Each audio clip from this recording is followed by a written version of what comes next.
ஜீ தமிழில் ஒளிபரப்பாகிற கார்த்திகை தீபம் சீரியலில் இன்றைக்கி என்ன நடந்துச்சு அப்படின்றத வந்துட்டு ஷார்ட்டாக பார்த்துருவோமா. சாமுண்டீஸ்வரியிடம் நேருக்கு நேர் கேள்வி எழுப்பும் ரேவதி இனிமேலும் இந்த வீட்டில் தங்க முடியாது என்று அதிரடியாக அறிவிக்கிறாங்க. ரேவதியின் இந்த திடீர் முடிவு குடும்பத்தினரையே அதிர்ச்சியில் ஆழ்த்துது.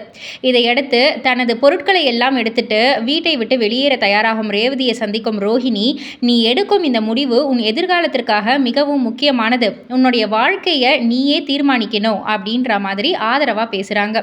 ரோஹிணியின் வார்த்தைகள் ரேவதிக்கு மேலும் தைரியம் அளிக்குது.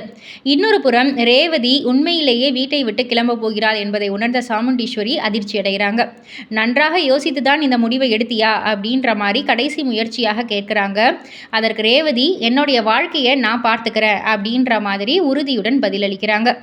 அனைவரையும் அதிர வைக்கும் வகையில் வீட்டை விட்டு வெளியேறாங்க. ரேவதியின் இந்த முடிவு குடும்பத்தில் என்னென்ன மாற்றங்களை ஏற்படுத்த போகுது? சாமுண்டீஸ்வரி தனது தவறை உணர்வாரா? ரோஹிணியின் ஆதரவு ரேவதியின் வாழ்க்கையில் புதிய திருப்பத்தை உருவாக்குமா? போன்ற பல கேள்விகள் ரசிகர்களுடைய மத்தியில் எழும்புது.